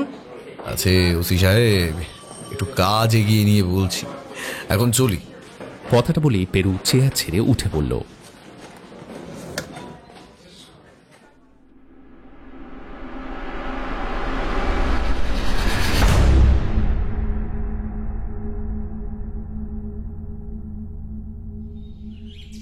পরের দিন পেরু আমাকে ছুটি নিতে বলল, কারণ আমায় নোটস নিতে হবে ওর জেরার। ও কাল রাতে রুমে ঢুকে ফের থানায় ফোন করেছিল, কয়েকজনের ফোন নাম্বার আর ঠিকানা নিয়েছে। আজ একে একে অনেকের সাথে আমাদের দেখা করার কথা। প্রথমেই আমরা গেলাম বালিগঞ্জ, যেখানে কিয়া মুখোপাধ্যায় অর্থাৎ প্রফেসর মিত্রর সেই রহস্যময় স্টুডেন্টের সাথে দেখা হলো। লম্বা সুন্দরী একজন নারী। সে যদি রিসার্চের লাইনে না গিয়ে মডেলিং করত, তাতেও পসার মন্দ হয় না, নির্দ্বিধায় এটা বলাই যায়। ইউনিভার্সিটিতে সে বেরোচ্ছিল, পেরু তাকে বাড়ির একটু সামনেই পাকড়াও করল। সংক্ষেপে নিজের পরিচয় দিয়ে সানগ্লাস খুলে বলল, বেশি সময় নেব না, কয়েকটা কথা জানার ছিল আমার। বলুন। প্রফেসর ওনার মৃত্যুর আগের জবানবন্দিতে আপনার নাম নিয়েছেন, আপনাকে পরোক্ষভাবে দায়ী করেছেন। এই ব্যাপারে আপনার কি বক্তব্য? আমাকে? অবাক হয়ে বড় বড় চোখ করে বলল, স্যারের সাথে তো আমার কোনো ঝামেলা ছিল না, তিনি এইরকম করতে যাবেন কেন? সেটার ব্যাপারে আপনিই তো বেস্ট গাইড করতে পারবেন মিস মুখার্জি। No idea. আপনার সঙ্গে ওনার সম্পর্ক নিয়ে গসিপ শোনা যাচ্ছে, ব্যাপারটা কি সত্যি? মাই ফুট, কি এসব বাজে বাজে কথাগুলো ছড়াচ্ছে? বুঝেছি, তার মানে ওসব কিছু ছিল না, কিন্তু ফাইনাল স্টেটমেন্ট সেটা আমি নিজের কানে শুনেছি। সেটার ব্যাপারে কি বলবেন কিয়া ম্যাডাম? দেখুন, আমি ছোট থেকে না অনেক রকম লোকজনদের অফার পেয়ে আসছি। কাকা, জেঠু, দাদুদের, বয়স্ক লোকজনও আছে তাদের মধ্যে। তা আমি কি এখন ধরে ধরে লোকজনকে রিফর্ম করতে যাব, না খুঁজে বেড়াবো কার মনে কি ধরনের ফ্যান্টাসি ঘুরে বেড়াচ্ছে? আমি ভাবলাম মেয়েটা হয়তো সত্যি কথাই বলছে, সে যাকে বলে ডানাকাটা পড়ি। সুতরাং প্রফেসর মনে মনে তাকে হৃদয়ে সোপে তলায় তলায় জ্বলে পুড়ে খাক হয়ে গেছেন, মুখ ফুটে হয়তো বলতে পারেননি, সেটা একেবারে অসম্ভব নয়। হয়তো ছাত্রীর প্রত্যাখ্যান হেতু বদনামের ভয় পাচ্ছিলেন। আচ্ছা, আপনি কি কারোর সাথে এঙ্গেজড? Excuse me? কারোর সাথে প্রেম করেন কিনা জানতে চাইছি আর কি, বলল পেরু। তার মুখে আবেগের লেশমাত্র নেই। এটা কি আপনার তদন্তের জন্য জানা খুব প্রয়োজন? বলে ভালো হয়। সম্পর্ক থাকলে কবে থেকে? প্রফেসর কবে সেটা জানতে পারেন? হ্যাঁ, আমি এঙ্গেজড, অনেক দিনের সম্পর্ক। প্রফেসর সম্প্রতি জানতে পেরেছিলেন, একদিন আমাকে জিজ্ঞাসা করায় আমি ওনাকে বলেছিলাম। কিভাবে জানতে চাইলেন? কোনো অকেশন ছিল? কোথায় আপনাদের দেখা হয়েছিল? ফোনে। উনি আমাকে একটা প্রণয়ের মেসেজ পাঠান, আমি ওনাকে সেটা ঘুরিয়ে বারণ করি, বলি যে আমার একজন বন্ধু আছে সাগনিক, কাজেই আমাকে এরকম মেসেজ যেন আর না করেন উনি। উনি কি বললেন তারপর? বললেন ভুল করে পাঠিয়ে দিয়েছেন, ওটা নাকি ওনাদের ফ্রেন্ডদের গ্রুপের কি উদ্দেশ্যে একটা পাঠিয়েছিলেন। ঠিক আছে, আপনাকে আর বিরক্ত করছি না। কে আমাদের ছেড়ে এগিয়ে গেল। একটা সুদর্শন পাঞ্জাবি পরা ছেড়ে বাইক নিয়ে বাইরে দাঁড়িয়েছিল। কেয়া তার বাইকে উঠে কাঁধে হাত দিয়ে বসল। এই মনে হচ্ছে কেয়ার বয়ফ্রেন্ড। আমি পেরুর দিকে তাকিয়ে বললাম কথাটা। পেরু বাইক স্টার্ট দিতে দিতে বলল, চটপট উঠে পড়ো, পরের লোককে ধরতে হবে। আচ্ছা, একে কিরকম মনে হলো পেরু? মানে এ তো হৃদয় ঘটিত কেস মনে হচ্ছে, সুইসাইড আর হত্যা, পুরো গুলিয়ে যাচ্ছে পেরু। আচ্ছা, এরপর আমরা কোথায় যাবো গো? প্রফেসরের ফ্ল্যাটের দিকে একবার যাব, গোটা আজ আর একবার দেখব। ওসি সাহেবকে জানানো আছে, একজন কনস্টেবল পাঠিয়ে দেবে চাবি নিয়ে বলেছে। প্রফেসরের ফ্ল্যাটের নিচে গেটে ঢুকতেই দেখলাম অন্য একজন দারোয়ান ডিউটি করছে। পেরু তাকে দেখেই বাইক থেকে নেমে চাবি খুলে নিজের ডিটেকটিভের কার্ডটা ওর হাতে ধরিয়ে দিয়ে জিজ্ঞাসা করল, তোমার নাম কি? রমেশ কোথায় গেল? আমার নাম তারিণী স্যার, ওর তো শিফট চেঞ্জ হয়েছে, ও চলে গেছে। বলেই সে পেরুকে একটা স্যালুট ঠুকলো। তোমাদের শিফট কটায় চেঞ্জ হয়? সকাল 10টা থেকে রাত্রি 10টা স্যার। প্রফেসর যেদিন মারা যান তার আগের দিন রাতে নিশ্চয়ই শিফট চেঞ্জ হয়েছিল। হ্যাঁ হ্যাঁ স্যার, হ্যাঁ ওকে 10টার পর আমি ছাড়ি। তাই নাকি? এই কথাটা রমেশ তো জেরায় বলেনি, তার মানে 10টার পর রাতে কি হয়েছিল এখানে তার জানার কথা নয়। আমার দিকে তাকিয়ে অবাকভাবে বলল পেরু, দেখলে তো, এই হলো ওর উত্তর দেওয়ার ছিরি, ওটাকে ধরে না অচ্ছ করে বটম দিতে হয়। তারপর ওর দিকে মুখ ঘুরিয়ে বলল, রাতে বাইরের কোনো অচেনা লোক ঢুকেছিল অথবা গাড়ি? হ্যাঁ স্যার, আমি ঢোকার মিনিট 10-এর মধ্যে একটা কোট পরা লোক এসেছিল, গাড়ি নিয়ে এসেছিল। প্রফেসর মিত্রের ফ্ল্যাটটা জিজ্ঞেস করলেন, এবার ফ্ল্যাটের ভেতরে ঢোকার মিনিট 10 পরে আবার বেরিয়ে গেলেন। আর কি? একটা ফ্রিজের ডেলিভারি ছিল। আমি জিজ্ঞাসা করলাম এত রাত্রে কেন? ও বললো যে অন্য জায়গায় ডেলিভারি দিতে গিয়ে গাড়ি ফেসে গেছিল, এবার গাড়ি সরু গলির মধ্যে চাকা নেমে একেবারে অবস্থা যাচ্ছে তাই হয়ে গেছিল, তাই নাকি ওদের দেরি হলো। ওরা কখন ফিরলো ফ্রিজ দিয়ে? প্রায় 40 মিনিট। হ্যাঁ 40 মিনিট হবে, 40 মিনিট পরে ফিরলো। কিন্তু ফ্রিজটা কিন্তু ডেলিভারি করেনি স্যার। কেন? বললো নাকি ঠিকানা ভুল করেছে, এটা ওনার বাড়ির অ্যাড্রেস কিন্তু ডেলিভারি হবে অন্য লোকেশনে। এবার লোকগুলো নিজেদের মধ্যে খুব ঝগড়া করছিল ভুল ঠিকানায় আসার জন্য। আর অন্য কিছু রহস্যময় কিছু? রহস্যময় না স্যার। যে অচেনা লোকটি ঢুকেছিল তাকে তুমি আগে দেখেছো, চেনো? না স্যার। দেখলে চিনতে পারবে নিশ্চয়ই। এখানে সিসিটিভি নেই? দেখলে হয়তো চিনতে পারবো স্যার, এখানে তো আবার সিসিটিভি ক্যামেরাও আছে কিন্তু কাজ করে না। পেরু তার মোবাইল নাম্বার নিল, কোনো জরুরি খবর থাকলে ফোন করতে বলল। তারপর লিফট দিয়ে ওপরে প্রফেসরের ঘরের সামনে এসেই আমরা দেখলাম তালা খুলে ভেতরে ফ্যান চালিয়ে একজন কনস্টেবল চেয়ারে বসে আছে, সে মোবাইলে গান শুনছে। পেরু ঘরটা ফের একবার ভালো করে খুঁজল তন্ন তন্ন করে। আমরা আজ আর বিশেষ কিছু পেলাম না। প্রায় 1 ঘন্টা পর আমাদের ভাড়া রুমে ফিরে এলাম। দুপুরের খাওয়া সেরে পেরু ওর কাগজের অফিসে বেরিয়ে গেল বাইকটা নিয়ে। আমায় বলল, ফিরতে দেরি হবে, কেসটার ব্যাপারে কথা বলতে ডিএসপি সাহেবের কোয়ার্টারে যেতে হবে। তুমি আসবে? যেতে পারি। কখন ফিরবে? 7:30। 2-একটা ব্যাপারে খটকা আছে, লোক লাগিয়েছি। বিশদে ব্যাপারটা কি ওকে জিজ্ঞাসা করতেও বলল সন্ধেবেলা কথা হবে, ওর নাকি তারা আছে। আমি ঠিক 7:30টায় ডিএসপি সাহেবের ফ্ল্যাটে গিয়ে কলিং বেল টিপতেই দেখি পেরু এসে দরজা খুলে দিল। এসো দাদা, ভেতরে বসো। ডিএসপি সাহেবের ঘরে এরপর 1 কাপ চা খেলাম, উনি নিজেই করে রেখেছিলেন আমার জন্য। আচ্ছা বলছি, আর কিছু সূত্র পাওয়া গেল? লোকটাকে আইডেন্টিফাই করা গেছে, যে 10:15 নাগাদ হত্যার রাত্রে এসেছিল প্রফেসরের ফ্ল্যাটে। কিভাবে পেলে? একটু দূরের ট্রাফিক সিগন্যালের সিসিটিভি দেখা গেছে মুখটা, একটু খোঁজ খবর করতেই জানা গেছে নামটা। সম্পূর্ণ অন্যদিকে চলে গেল কেসটা, বুঝলে? কে? প্রফেসর অমিত মহাপাত্র, ইউনিভার্সিটির আর এক প্রফেসর। আমার কোনো ক্রেডিট নেই, আমি খবরটা পুলিশকে দিতেই ওনারাই খুঁজে বের করেছেন। এই নামটা তো প্রথমবার শুনছি। উনি কিভাবে এই কেসের সঙ্গে যুক্ত সেটাই মাথায় ঢুকছে না। ডিএসপি সাহেব তখনই হাত দেখিয়ে বললেন, বলছি এটা একটা প্রফেসরের অন্ধকার দিকের গল্প। যেদিন উনি খুন হন তার 2 দিন আগে রাতে এক পাবে যান, সেখানে লিলি নামের একটি মেয়েকে মলেস্ট করতে যান। শেষে তার বয়ফ্রেন্ডের হাতে ধরা পড়ে বন্ধুদের পার্টির মধ্যে সবার সামনে চূড়ান্ত হেনস্থা হন। এরপর তাকে পার্টি থেকে জোর করে বের করে দেওয়া হয়। সেইখানেও ওই বাউন্সারের সাথে হাতাহাতি হয়। ওর ড্রাইভার প্রবাল কোনো রকমে ওকে রেস্কিউ করে বাড়ি নিয়ে আসে। এই বয়ফ্রেন্ডটাই জিওলজির প্রফেসর অমিত মহাপাত্র। তার মানে এটা খুব প্রবাবল যে ও হয়তো মিত্রের সাথে মিউচুয়াল করতে গিয়েছিল, অথবা ক্ষমা চাইতে। সেখানে হয়তো হাতাহাতি হয় ফের। এবার রাগের মাথায় প্রফেসর মহাপাত্রর গলা টিপে দেন এবং সে মারা যায়। ও তা সে প্রফেসরের বডি ওপর থেকে ঝুলিয়ে দিয়ে পালিয়ে যায়। আচ্ছা, ফিঙ্গারপ্রিন্টস কিছু পাওয়া যায়নি ওই ঘরে? দুটো ফিঙ্গারপ্রিন্ট পাওয়া গেছে রুমের হাতলে, সেগুলো আবার ম্যাচিং নয় সাসপেক্টদের সাথে। সেগুলো সম্ভবত আগের। প্রফেসর মহাপাত্র হয়তো গ্লাভস পরে এসেছিলেন, অথবা যাওয়ার সময় রুমাল দিয়ে হ্যান্ডেল ঘষে গিয়েছেন খুব করে। আর কিছু তথ্য পেলে পেরু? অ্যান্থনি ডিসুজার বাড়ি গিয়েছিলাম। ও বলছে প্রফেসরের কাছে ওর থিসিস পেপার আছে, সেটাও ফেরত চাইছে। ও বলছে ওই থিসিস পেপারটা ওর কাছে ওর প্রাণের থেকেও মূল্যবান। সে ওই সিল করা ঘরটায় ঢুকতে চায়।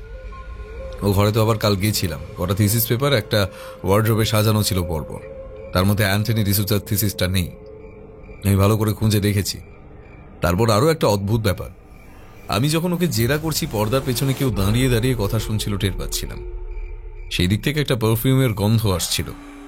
একটু পরে যখন একটি ছেলে কফি নিয়ে ঘরে ঢুকলো, পারফিউমের গন্ধটা ফের পেতেই বুঝতে পারলাম এটা অ্যান্থনির ড্রাইভার ছিল। ওর নাম পটা। এই জন্যই তো আপনাকে ডাকা পেরুবাবু। এরকম ছোট্ট অথচ জটিল কেস আমি সম্প্রতি দেখিনি। কার কথা বিশ্বাস করব আমি বুঝে উঠতে পারছি না। অ্যান্থনি, প্রবাল, প্রফেসর মিত্র তিনজনের আলাদা আলাদা বয়ান। তারপর এখন জুটলো এই লিলি আর প্রফেসর অমিত মহাপাত্র। এদিকে ফিঙ্গারপ্রিন্ট নেই, মোবাইল টাওয়ার লোকেশন বলছে অ্যানহানির বাড়ি থেকে উনি 10টার পর ফ্ল্যাটেই সরাসরি আসেন। নানান ঝামেলা। আপাতত প্রফেসর মহাপাত্রকে ডাকুন, দেখি কি বলে। পরের দিন প্রফেসর অমিত মহাপাত্রকে সোনারপুর থানায় ডেকে পাঠানো হলো। উনি আসতেই ওনাকে সেই রাতে প্রফেসর মিত্রের কাছে আসার কারণ জিজ্ঞাসা করা হলো। উনি বললেন, হ্যাঁ, সে তো লিলি আমাকে পাঠায়। ও নাকি প্রফেসরের সাথে ফোনে কথা বলেছে, প্রফেসর তার কাছে বিস্তর ক্ষমা চেয়েছেন। শুধু তাই নয়, সে আমাকে এক পাত্র পান করতেও আমন্ত্রণ জানায় লিলির মাধ্যমে। সেই দিনে শোধবোধ আর কি। তাছাড়া আমরা একই ইউনিভার্সিটিতে পড়াই, দুজনের জন্যই বিতর্ক ভালো নয়, সেটা লিলি আমাকে বলল। আমি ভাবলাম প্রফেসর প্রভাবশালী লোক, অনেক বিদেশি পত্রিকায় ওনার রিসার্চ পেপার ছাপা হয়েছে, ঝামেলাটা মিটিয়ে ফেলি। তাই সেই কি দেখলেন? আবার ঝগড়া হলো আর ওনাকে মেরে ফেললেন? কি বলছেন স্যার? আমি ওনাকে জানে মেরে দেবো? সে রাত্রে আমি ওর গায়ে হাত পর্যন্ত দিইনি। খুন, এটা তো আমি স্বপ্নেও ভাবতে পারি না স্যার। কি কথা হলো? ওনার দেখা পাইনি তো, রুমে তালা মারা ছিল। তালা দেখে ফেরত চলে গেলাম, অথচ উনি 10টায় অ্যাপয়েন্টমেন্ট দিয়েছিলেন আমাকে। কি রুমে তালা ছিল? ঠিক দেখেছেন আপনি? চিৎকার করে উঠলেন ওসি সাহেব। তারপর পেরুর দিকে তাকালেন। কোনো প্রমাণ আছে এটার? আছে স্যার। ওপর থেকে একটা ছেলে নেমে আসছিল, বছর 30, মাথার চুল সব লাল, মুখ কামানো। ও দেখেছে রুমে তালা ছিল। টাইমটা কত ছিল? 10:20 নাগাদ হবে বললেন ভদ্রলোক। প্রফেসর অমিত মহাপাত্রকে জেরা করে আর বেশি কিছু সুবিধে করা গেল না। আমরা আধ ঘন্টা পর ওখান থেকে বেরিয়ে প্রফেসরের ফ্ল্যাটে গেলাম। পেরু দারোয়ানের কাছে জেরা করে জানতে পারল ওই লালচুলো ছেলেটির নাম বিক্রান্ত আহুজা। সে প্রফেসরে 2টো ফ্লোর ওপরে থাকে। তার সন্ধানে গিয়ে তাকে ঘরেই পাওয়া গেল। সে খুনের রাতে প্রফেসরের ঘরের সামনে দণ্ডায়মান একজন কোট পরা ভদ্রলোক আর প্রফেসরের ঘরে তালা, উভয়ের পক্ষেই সাক্ষ্য দিলেন। ফেরার সময় পেরুকে জিজ্ঞাসা করলাম আমি, আচ্ছা বলছি, কেসটা তো পেঁচিয়ে পুরো জিলিপির প্যাচ হয়ে যাচ্ছে গো। প্রফেসরের গাড়ি তো 9টার মধ্যে চলে গেল, এদিকে 10টার পর ঘরে তালা, আবার পরদিন কাজের মাসি এসে দরজা ভেজানো পাচ্ছে, ঘরে লাশ, আবার রাতে কেউ আসেও নি। ডেড বডি কোথা থেকে এলো তাহলে পেরু? কি ভোজবাজি নাকি? আছে উপেন্দা, উপায় আছে, খুব সহজ। উপায়টা পেয়ে গেছি, কিন্তু আততাই কি আমাদের সামনের কেউ না আড়ালে কেউ আছে? তাই তো ভাবাচ্ছে দাদা। সে কি উপায় পেয়ে গেছো? কিভাবে? পেরু আমার প্রশ্নের উত্তর দিল না, বাইকে স্পিড বাড়িয়ে দিল। রাতের হাওয়া প্রবলভাবে ধাক্কা মারতে লাগলো আমার মুখে।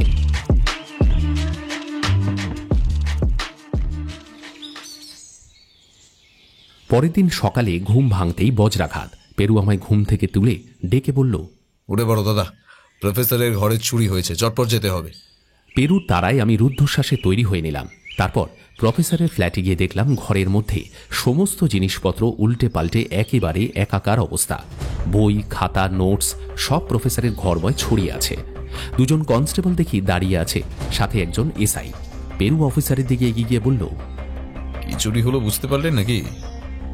বড় কিছু সন্ধানে চোর এসেছিল মনে হচ্ছে। টেবিলের উপর কাঁসার একটা থালা ছিল, সেটা নেয়নি। বেশ কিছু দামি শোপিস আছে ড্রয়িং রুমে, সেইগুলো কিন্তু অক্ষতই রয়েছে। কে খবর দিল ফ্ল্যাট থেকে? হ্যাঁ, দারোয়ান বললো সকালে একজন ফ্ল্যাটের লোক ওকে রিপোর্ট করে, তারপর ও থানায় জানায়। ওকে দেখেছে বললো? বাইরে একটা লোক ঢুকেছিল ড্রাইভার নিয়ে, ঠিক শনাক্ত করতে পারছে না, তবে বলেছে যে ওই প্রফেসরের কোনো স্টুডেন্ট হতে পারে। চলো উপেন্দা।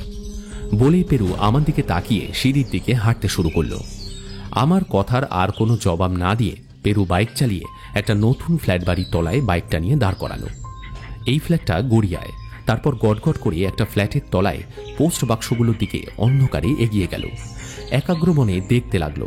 বলল, চলো, থার্ড ফ্লোর।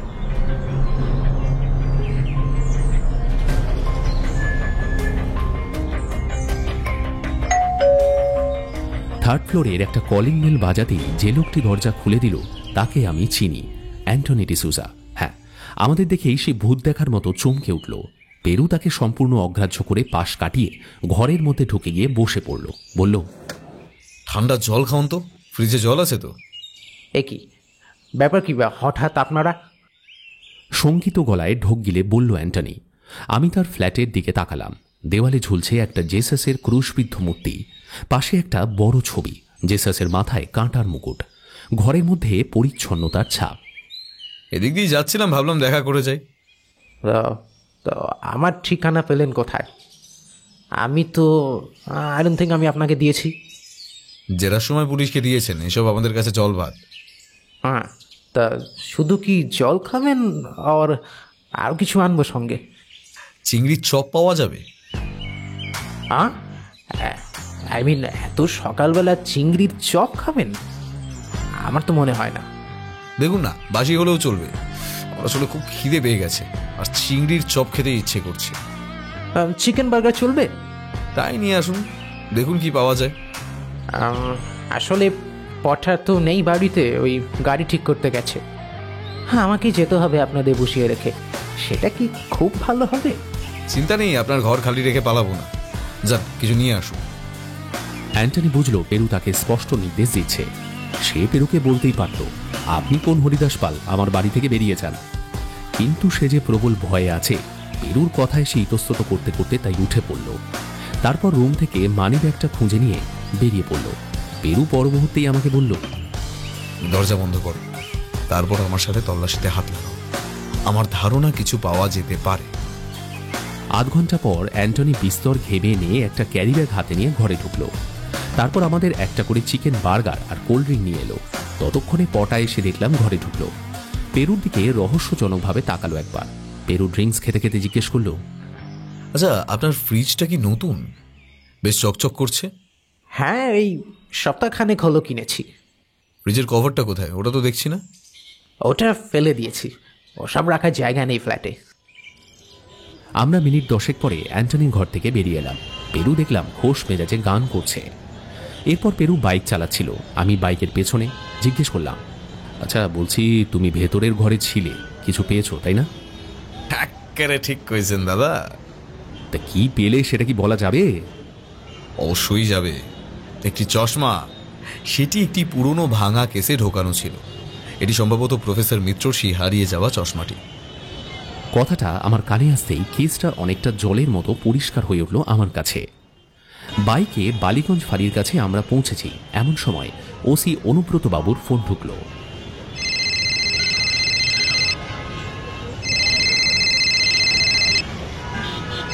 হ্যাঁ, হ্যালো পেরুবাবু, এই আপনার কথা মতো সিসিটিভি ফুটেজ দেখে ওই মোটর ভ্যানটা স্পষ্ট করা গেছে, বুঝলেন কিনা? তা দুজনকেই ক্যামেরায় দেখা যাচ্ছে, তার মধ্যে একজনের মুখ আবার বেশি পরিষ্কার। তো ওই গাড়ির নম্বর খুঁজে পাওয়া গেছে, আর ওই মুখের ছবিটা মিলিয়ে একজনকে ট্রেস করা গেছে। কামালগাছির কাছে একটা গুমটিতে থাকে লোকটা, নাম তিমির ব্যাপারী। তো ওই ট্রাকটা করে ফ্রিজ, এসি এইসবে ডেলিভারি করে বেড়ায়। এখনই রেড করতে হবে ওসি সাহেব, প্রায় এক্ষুনি। ওই ডেলিভারি ম্যান সব জানে। তা আমার খোঁজোর খবর দিয়েছে যে ও কাজে বেরিয়ে গেছে, রাত্রি 9:30টার সময় ফিরবে। আজকে রাত্রিরে প্ল্যানটা করা যেতে পারে, তা আপনি থাকবেন? হ্যাঁ, আমি 8:30টায় পৌঁছে যাব সোনারপুর থানায়। রাখছি। বলেই পেরু ফোনটা কেটে দিল। ফ্রিজের ডেলিভারি। আমার তখন মনে পড়ল, হ্যাঁ, প্রফেসর অমিত মহাপাত্র ওই ফ্ল্যাটের সামনে থেকে ঘুরে যাওয়ার পর একটাই গাড়ি ওই ফ্ল্যাটে ঢোকে। আমি বিস্মিতভাবে পেরুকে জিজ্ঞেস করলাম, আচ্ছা, ওই ফ্রিজের ডেলিভারির নাম করে প্রফেসর মিত্রর বডি নিয়ে আসা হয়েছে বলছো? তারপর বডি ঘরে ঢুকিয়ে দিয়ে ফাঁকা বাক্স নিয়ে আবার ডেলিভারি লোকটা চলে গেছে। এত দেরি করে বুঝলে হবে দাদা? মোরলা মাছ খাও, রোজ 100, হালকা ভাজা ভাজা। আমি যাবো তো রাতে? না, তোমাকে একটা কাজ দিচ্ছি, কয়েকটা ব্যাংক অ্যাকাউন্ট নাম্বার দিচ্ছি আর একটা ফোন নাম্বার। ওকে আমার কথা বলে কোনো বড় টাকার লেনদেন হয়েছে নাকি খবর নাও। ওকে আধ ঘন্টা পর ফোন করবে, নইলে রিপোর্ট পাবে না। আমার মতো হেভি ঢিলে মাল, ওইটাই তোমার কাজ। আমি এদিকটার কাজটা সেরে আসি। হ্যাঁ। সন্ধে 7:30 নাগাদ পেরু আমাকে একটা বোরিং কাজ দিয়ে নিজে অ্যাডভেঞ্চারে বেরিয়ে গেল। যাওয়ার সময় বলল, যা যা তথ্য পাচ্ছ আমাকে আপডেট দিতে থাকো। আধ ঘন্টা পর আমি পেরুর খোঁচরকে ফোন করতে গিয়ে আর ফোনে পেলাম না। মোবাইলে কোনো সিগন্যাল নেই, দুটো সিমের একটাতেও কোনো সিগন্যাল নেই। পেরুকে ফোন করতে গেলাম, কিন্তু অনেক চেষ্টা করেও ফোন লাগলো না। অগত্যা টিভি খুলে বাংলা সিরিয়াল দেখতে বসে গেলাম।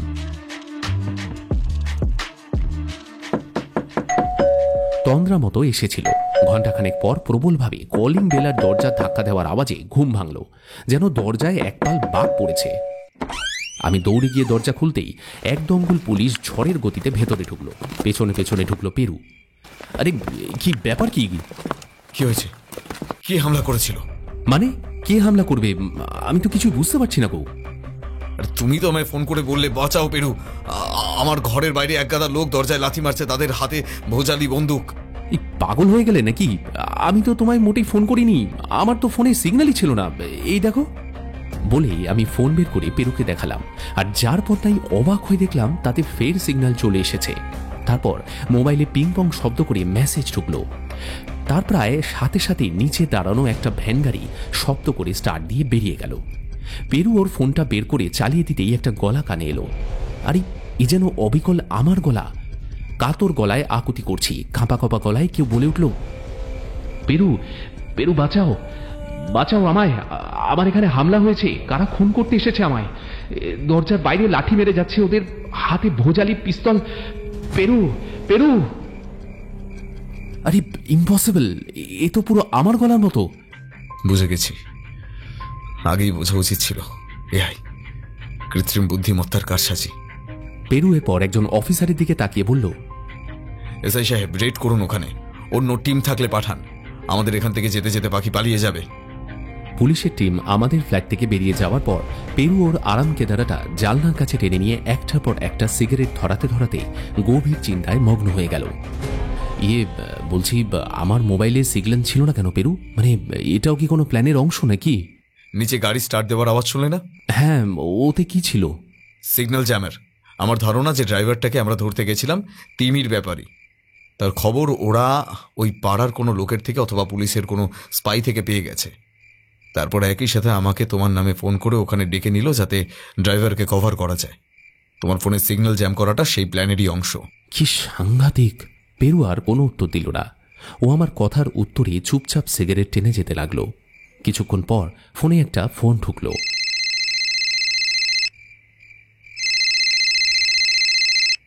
ফোনটা রিসিভ করেই উঠে দাঁড়ালো। তারপর হাতের আধ খাওয়া সিগারেটটা ছুঁড়ে ফেলে দিয়ে বলল, ফোনটা শেষ হতেই গালে হাত দিয়ে ফের বিমর্ষ ভঙ্গিতে জানলার ধারে বসে পড়ল সে। ওর হাবভাব দেখে মনে হলো খুব বিধ্বস্ত। আরে হলোটা কি একটু বলো না। গলাটা এআই দিয়ে নির্মাণ করা, তখন বুঝতে পারলাম না আমি। পুরো কেসটার মানচিত্র পাল্টে দিল এই একটা ঘটনা। একটা প্রাণও বেঁচে যেত তাহলে। সেম বেরু, সেম। তা কার প্রাণ গেল আবার? ফ্রিজ ডেলিভারি ড্রাইভারের। এক সাংঘাতিক ক্রিমিনাল মাইন্ডের সাথে যুদ্ধে জড়িয়ে পড়েছি আমরা। টিমির ব্যাপারই কাছে গিয়ে দেখা গেছে মরে পড়ে আছে। ওরা সন্দেহ করছে সাইনাইড পয়জনিং। তার মানে তোমরা ওখান থেকে আসার পরই কাজটা হয়েছে? ছাড়া পাবে না, অত সোজা নয়। আমাকে তো চেনে না।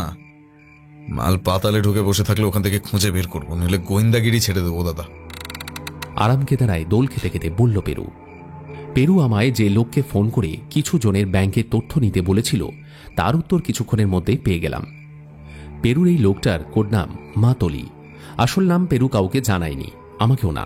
ওর SMS-গুলো ফোনে ঢুকতেই পেরুর কাছে গিয়ে মোবাইলটা দিয়ে বললাম, এ নাও, উত্তর এসেছে, সবই কোডে, পশু পাখির নামে সব সাংকেতিক লেখা, তুমি বুঝবে হয়তো, দেখো।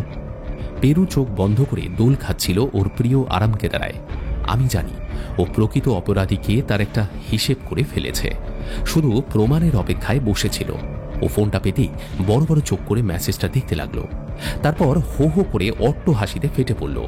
রেডি হয়ে নাও দাদা, রেডি বেরোতে হবে বলেই তড়াক করে পিংপং বলের মতো উৎসাহে লাফাতে লাফাতে ডিএসপি সাহেবকে ফোন করল। 2 গাড়ি পুলিশ লাগবে স্যার, এখনই রেড করতে হবে। রাত গেলে সব পগার পার হয়ে যেতে পারে। তার মধ্যে একটা গাড়িতে সাদা পোশাকে পুলিশ, সেটাতে আমরাও যাব। দাঁড়ান দাঁড়ান, আপনি কি কাউকে সন্দেহ করছেন? আচ্ছা, কোন দিকে গাড়ি যাবে একটু হিন্ট দেবেন? অ্যান্থনি ডিসুজার বাড়ির দিকে একটা গাড়ি পাঠান। ভেতরে যাওয়ার আগে একবার ফোন করতে বলবেন। কি করতে হবে বলছি। আর একটা গাড়ি আমাদের কাছে পাঠান, আমরা আরেকজনকে পাকড়াও করব। ওকে, মিনিট 20-এর মধ্যে গাড়ি ঢুকবে, আপনারা রেডি থাকুন। রেডি আছি স্যার, রাখছি। পুলিশের গাড়ি ঠিক মিনিট 15-র মধ্যে আমাদের ফ্ল্যাটের সামনে এসে দাঁড়ালো। আমি আর পেরু উঠে পড়লাম। গাড়ি ছুটে চলল বালিগঞ্জের দিকে। বালিগঞ্জ সার্কুলার রোড ধরে একটা পাতলা গলির দিকে গাড়িটা পাকড়িতেই আমার কেন জানি না মনে হলো এই রাস্তায় তো আগে এসেছি এক রূপসী মেয়ের সঙ্গে দেখা করতে, যাকে আমি ভেবেছিলাম কোনো ডানা কাটা পড়ি। আমরা কি মানে এনি কেস কেয়ার বাড়ির দিকে এগোচ্ছি? দেখতেই পাবে, বলল পেরু ওর এই পিত্তি জ্বালানো উপদ্রবের হাসি হেসে। আমরা কেয়া মুখার্জির ঘর খুঁজে ওর ঘরের কলিং বেল বাজাতেই একজন বয়স্ক ভদ্রলোক এসে দরজা খুললেন। দেখে মনে হলো ইনি সম্ভবত কেয়ার বাবা। ঘড়িতে দেখলাম এখন রাত্রি 11:15। মেয়েকে ডাকুন, জরুরি দরকার, সাথে থানা থেকে পুলিশ আছে। ইস্পাত কঠিন গলায় বলল পেরু। মানে কি ব্যাপার? ভদ্রলোকের বিরক্ত মুখ আর একরাশ অবাক করা দৃষ্টি আমাদের দেখতে লাগলো। একটা মার্ডার কেসের ব্যাপারে ম্যাডামের সঙ্গে কথা আছে, ডাকুন। আমাদের সময় কিন্তু খুব মূল্যবান, সময় কিন্তু একদম নষ্ট করবেন না। এত রাতে? কাল ওকে নিয়ে থানায় যাব আমি, তখন কি জানার জেনে নেবেন। এখন দেখা হওয়া সম্ভব না। এই যে সবই সম্ভব মিস্টার মুখার্জি, অযথা নিজেদের একদম করবেন না, বাড়াবেন না নিজেদের হয়রানি, নইলে আপনার বিরুদ্ধে কিন্তু মামলা, ওই অসহযোগিতার অভিযোগ আনবো। এইবার ধমকে উঠলেন আমাদের সাথে আসা ওসি সাহেব। আমাদের কথা শুনে পর্দার পেছনে ততক্ষণে সেই ডানা কাটা পরি কেয়া এসে দাঁড়িয়েছে। পেরু সেদিকেই মুখ তুলে বলল, আসুন ম্যাডাম, আপনার জন্যই আমরা এত দূর এই রাত্রে এলাম। এবার একটু দর্শন দিন প্লিজ, আর লুকোচুরি খেলা এবার বন্ধ করতে হবে। কি চান কি আপনারা? এত রাতে এইভাবে ঢুকে পড়ার মানে কি? কেয়া আমাদের সামনে এসে দাঁড়ালো। অ্যান্থনি ডিসুজার চুরি করা থিসিস পেপারটা কি এবার হাতে করে নিয়ে আসবেন কষ্ট করে? ওর মধ্যেই তো এই মহাভারতের সব রহস্য লুকিয়ে আছে। কি যাতা বলছেন? আমি কেন অন্যের থিসিস চুরি করব? এবার আপনি একটু ভিতরে যান মিস্টার মুখার্জি, আমাদের একটু জেরা আছে ওনাকে। বলেই পেরু ফস করে যে কাজটা করলো সেটার জন্য আমি একেবারেই প্রস্তুত ছিলাম না। সে তার কোমরের পেছন থেকে ওর 9mm অটোমেটিক রিভলভারটা বের করে মিস্টার মুখার্জির দিকে খেলাতে খেলাতে বলল, যান ভেতরে যান, আপনার মেয়ে নিরপরাধ হলে কোনো ক্ষতি হবে না, কথা দিচ্ছি। এবার তদন্তে অনুগ্রহ করে আঙুল দিয়ে নিজের লাঙুল সামলে রাখুন। ভদ্রলোক সুরসুর করে দ্রুত পা চালিয়ে আতঙ্কিত দৃষ্টিতে পর্দার ওপাশে মিলিয়ে গেলেন। পেরু এবার পিস্তলটা কেয়ার মাথায় ঠেকিয়ে বলল, থিসিসটা আপনি চুরি করেননি, করেছিলেন প্রফেসর মিত্র নিজে। অ্যান্থনি ডকুমেন্ট আপনাকে দিয়েছিলেন তিনি, যাতে আপনার ডক্টরেটটা হয়। এর পেছনে অবশ্য আপনার গুণ নয় ম্যাডাম, আপনার রূপ। এইবার আপনার কাজ হলো যার জিনিস তাকে সেটা ফেরত দেওয়া। চলো ওরা এবার বের করে ফেলুন তো লক্ষ্মী মেয়ের মতো। খানিকক্ষণ পরেই কেয়া একটা চ্যানেল ফোল্ডারের মধ্যে একতারা প্রিন্ট করা কাগজ নিয়ে হাজির হলো। তারপর মাথা নিচু করে পেরুর হাতে সমর্পণ করলো সেটা। এইবার সবচেয়ে জরুরি কাজ, শাগনিকে ফোন করুন, ডাকুন, বলুন সেপ্টেম্বরের রাতের হাওয়া খেয়ে ল্যাম্প বিরিয়ানি খেতে যেতে ইচ্ছে করছে। ওকে, এত রাতে কেন? কেন আবার কি, আপনি তো প্রায় ওকে নিয়ে বেরোন। আপনার ফেসবুক প্রোফাইল তো তাই বলছে, রাত বিরেতে। আপনারা দুজনেই তো মন্দারমণি গোয়া চলে যান ছুটি কাটাতে। আপনি ডাকলেও নিশ্চয়ই আসবে। আপনার এমন পাগল করা রূপ। প্রফেসর মিত্র থেকে একটি বহুজাতিক ফার্মাসিউটিক্যাল কোম্পানির senior sales manager Shagnik Chakraborty, সবাই আপনার হাতের কাঠের পুতুল। রাত কোনো ব্যাপার হলো নাকি? করুন ম্যাডাম, দেখুন আমাদের হাতে কিন্তু সময় খুব কম। আপনি তো এই ক্রাইমের একজন মাস্টার মাইন্ড। ডাকুন ডাকুন ডাকুন।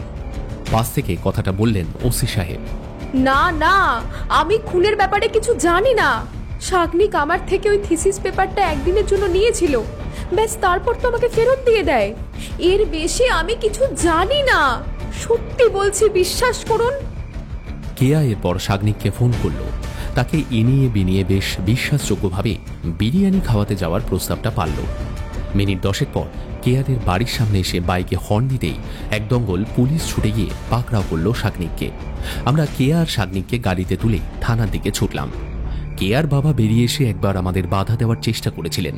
পেরু তাকে আশ্বস্ত করে বলল, কেয়া এই কেসটায় রাজ সাক্ষী হবে, সুতরাং ছাড়া পেয়ে যাবে।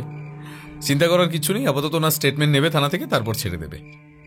আমরা পুলিশের গাড়িতে ফিরতে ফিরতেই আরও একটা ফোন পেলাম। সোনারপুর থানার এসআই মাঝে একবার পেরুকে ফোন করেছিল। পেরুর নির্দেশ মতো অ্যান্টনি ডিসুজা আর তার ড্রাইভার পটাকে জিপে উঠিয়ে থানায় আনা হচ্ছে। আমরা সোনারপুর থানায় গিয়ে পৌঁছলাম মিনিট 40-এর ভেতর। দেখলাম ডিএসপি সাহেবও এসে পৌঁছেছেন। কিছুক্ষণ পরেই স্টেটমেন্ট নেওয়া শুরু হলো। প্রথমে কেয়ার, তারপর অ্যান্টনি ডিসুজার। এদিকে দেখলাম আমাদের সামনেই গারদে পোড়া হলো প্রথমে শাগনিক চক্রবর্তীকে, তারপর পটাকে। শুনলাম ওদের উপর প্রধান অভিযোগ প্রফেসর মিত্র ও তিমির ব্যাপারীকে খুন করা ও প্রমাণ লোপাট করা। স্টেটমেন্ট নেওয়া হয়ে গেলে একটা গাড়ি কেয়া আর অ্যান্টনিকে তাদের বাড়িতে ছেড়ে দিয়ে আসতে গেল। অন্যটি, যেটা ডিএসপি সাহেবের গাড়ি, আমাদের ভাড়া বাড়ির দিকে রওনা দিলাম সেটা করে। সেটাতে ডিএসপি সাহেবও আছেন। যাত্রাপথে পেরুই প্রথম মুখ খুলল। অ্যান্থনি জিজ্ঞেস করেছিল থিসিসটা কবে হাতে পাবে। ওদিকে ওর কাছে ওর যে হার্ড কপি সফট কপি ছিল সেগুলো কেউ চুরি করে নিয়েছে। নির্ঘাত পটার কাজ, ওরই সুযোগ সবচেয়ে বেশি ছিল। দেখি, একটা কপি করে ওকে দিয়ে দেবো। অরিজিনালটা তো কোর্টে প্রডিউস করতে হবে। হ্যাঁ, তাই করুন। সেই সাথে শাগনিক ওটার যে কপি বানিয়েছিল সেটাও নষ্ট করতে হবে, হার্ড সফট সব। অবশ্য এতদিনে যদি কোনো বহুজাতিক সংস্থাকে না বেঁচে দিয়ে থাকে তো। দেখছি, আজ থেকেই মুখ খোলানোর চেষ্টা করছি আমি। দেখুন স্যার, যার ইন্টেলেকচুয়াল প্রপার্টি তার প্রতি জাস্টিসটা হওয়া খুবই দরকার। তাছাড়া এরকম একটা রিমার্কেবল আবিষ্কার, দেশের নাম, দেশের রিসার্চ ফেলোর নামটা থাকাটা খুবই জরুরি। বিশ্বের সেরা আবিষ্কারগুলোর পেছনে বিদেশি নামগুলো শুনতে শুনতে কান পচে গেল। আমাদের ফ্ল্যাটের সামনে নামিয়ে দেওয়ার পর ডিএসপি সাহেব বললেন, এখন তো প্রায় 1টা, কাল সন্ধ্যায় আসুন, বসে বসে কেসটার একটা ডিটেলস আলোচনা করা যাবে। অবশ্য কর্তব্য। পেরু মুচকি হেসে একবার মাথা নাড়িয়ে দিল। রাত্রে ফেরার পর অনেক রাত্রি পর্যন্ত পেরু বৈঠকখানার সোফায় শুয়ে শুয়ে গজল শুনল। সেটাই কেসটার সাফল্যের উপলক্ষে বেশ বুঝতে পারলাম। পরের দিন সন্ধ্যায় ডিএসপি সাহেবের ঘরে পৌঁছে পেরু গরম গরম চায়ে চুমুক দিতে দিতে বলল, বলুন ডিএসপি স্যার, আপনার এবার কিছু জিজ্ঞাসা থাকলে বলুন। পটার শাগনিক লিঙ্কটা কিভাবে হচ্ছে সেইটা বলুন, আর আপনি কিভাবে বুঝতে পারলেন? প্রফেসর থিসিসটা দেখে ফুল স্পেল বাউন্ড হয়ে যায়। সেটা নিজে প্রথম দেখতে ছুটে অ্যান্থনির বাড়ি চলে আসে। নিজেই সেটা বুঝতে পারে, কিন্তু ওর একটা বদনামও আছে। সেটা আমি ইউনিভার্সিটি লেভেলে খোঁজ নিয়ে জেনেছি। বছরখানেক আগে ওনার এক স্টুডেন্টের থিসিস চুরি করেছিলেন তিনি। তারপর নিজের নাম করে নেচার পত্রিকায় ছাপেন। রীতিমতো শোরগোল পড়ে যায় সেই আর্টিকেলটায়।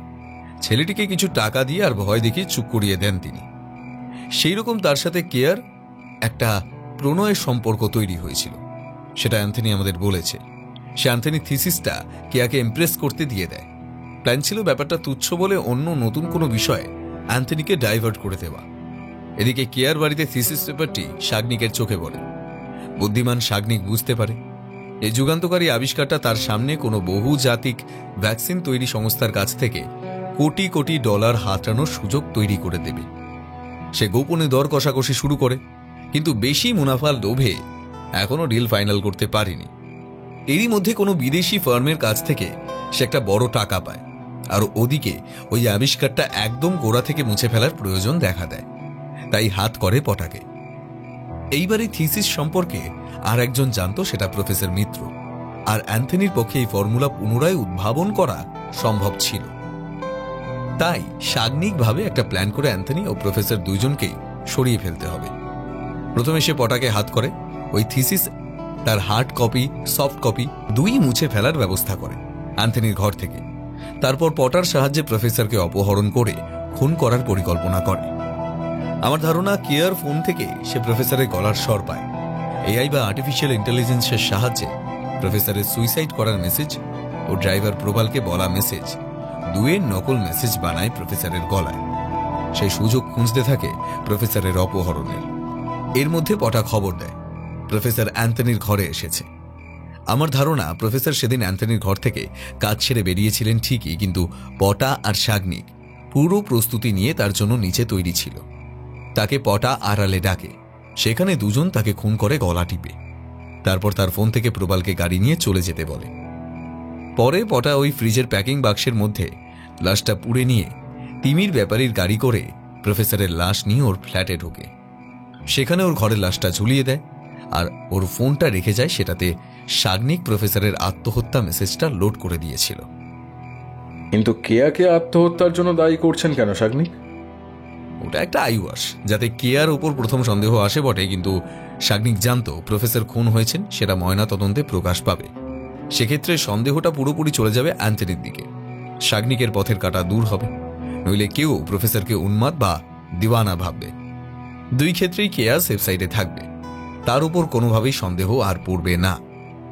তুখোড় প্ল্যান, এটা মানতেই হবে পেটুবাবু।